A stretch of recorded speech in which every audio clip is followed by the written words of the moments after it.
नमस्कार।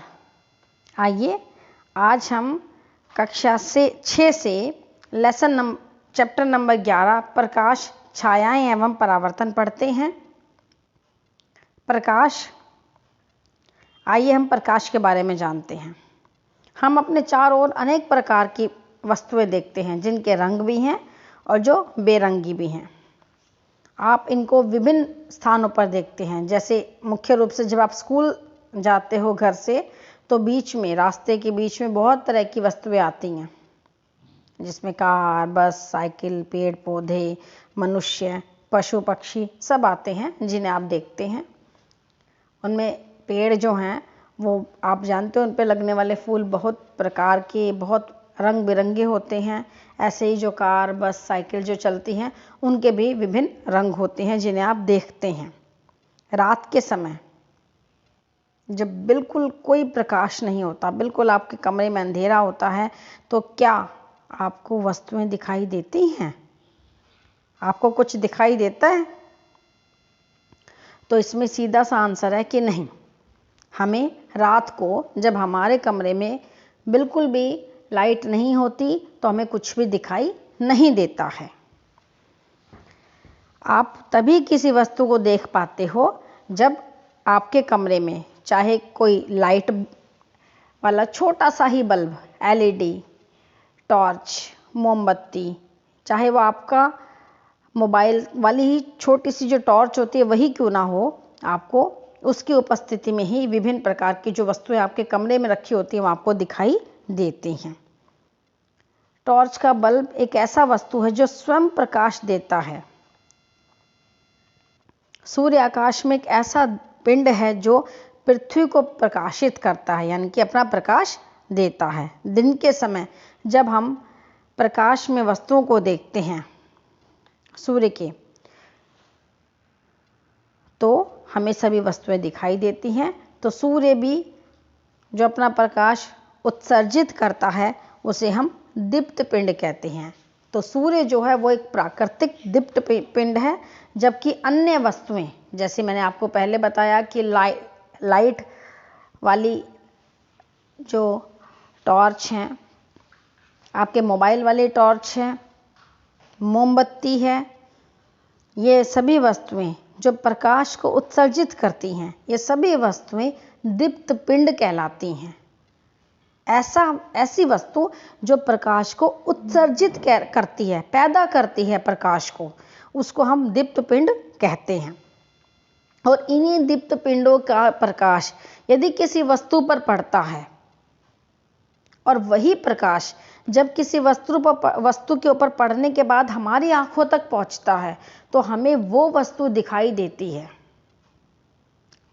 रास्ते में आप एक उदाहरण देते हैं, यहाँ पर आपको कुर्सी, चित्र और भी विभिन्न वस्तुएं जिनके ऊपर प्रकाश, जो एक दीप्त पिंड है, उसका प्रकाश इन वस्तुओं पे पड़ रहा है, तो ये इन वस्तुओं पे पड़ने वाला जो प्रकाश है वो आपकी आंखों तक पहुंचता है तो आपको वो वस्तुएं दिखाई देती हैं।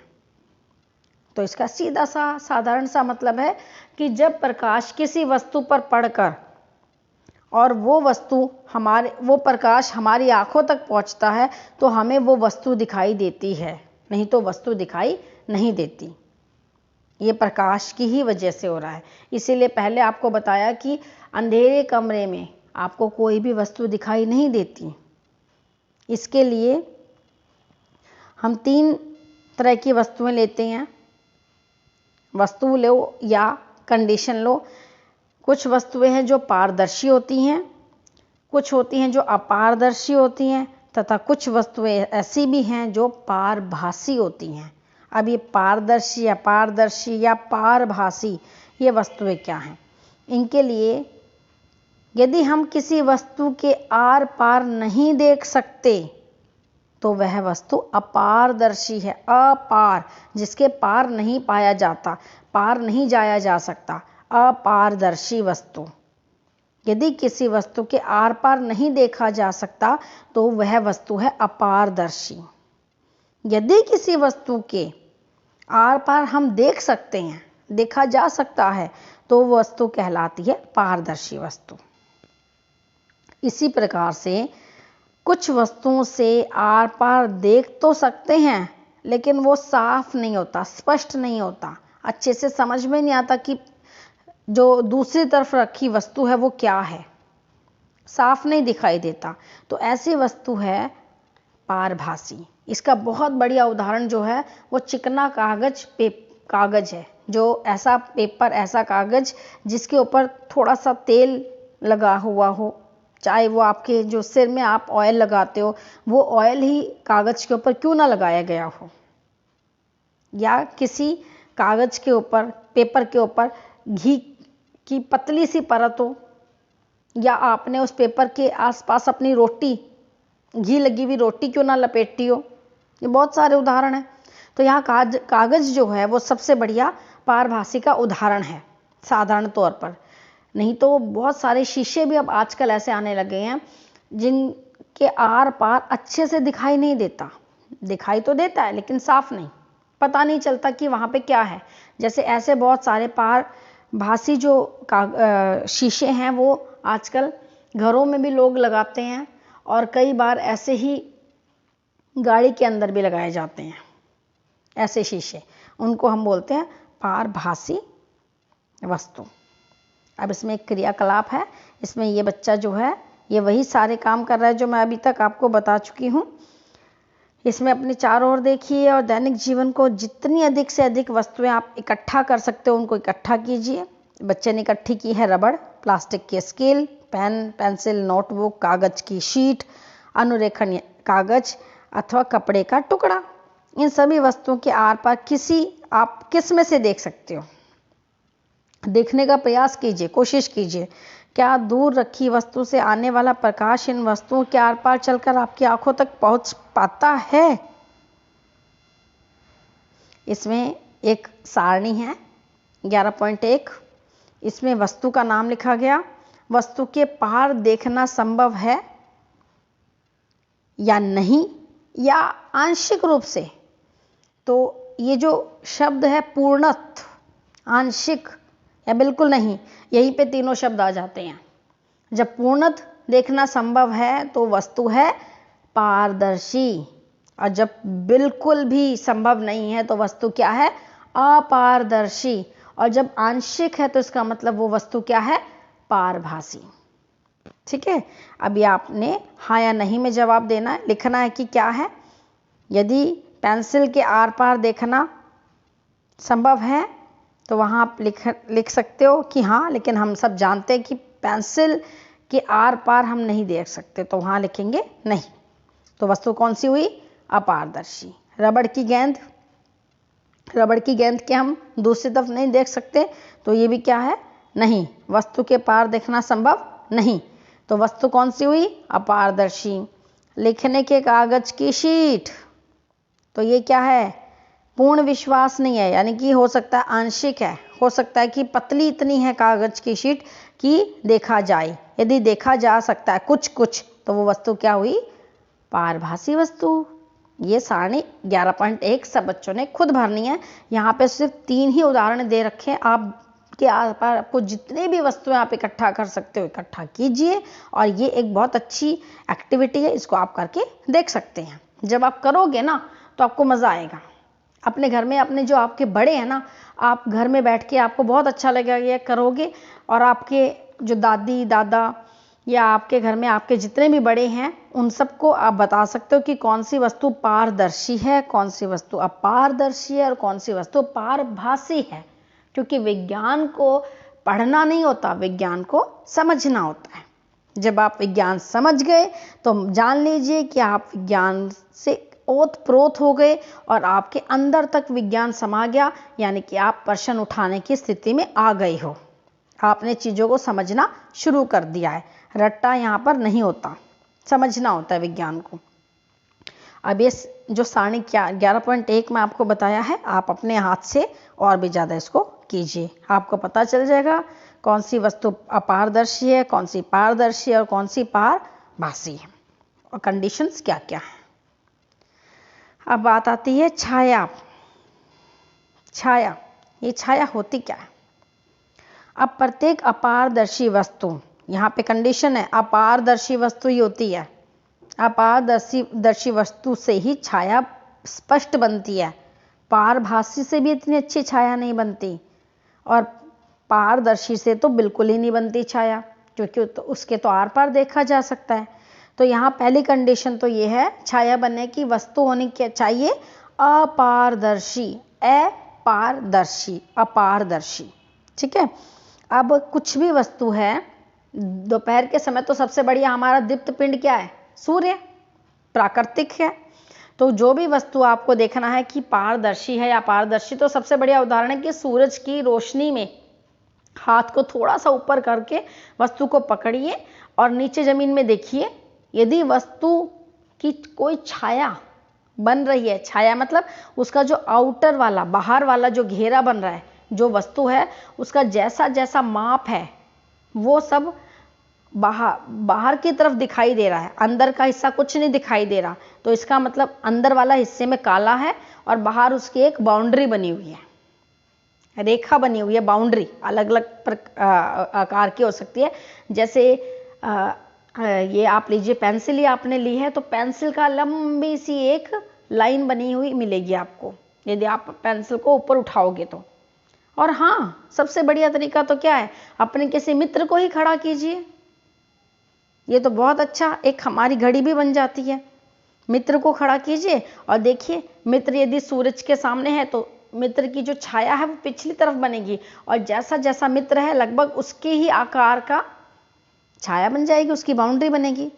तो ये जो छाया होती है इसको इस प्रकार से देखा जा सकता है। मैदान में कागज की शीट बिछाइए, किसी सामान्य जानकार अपारदर्शी वस्तु को किसी ऊंचाई पर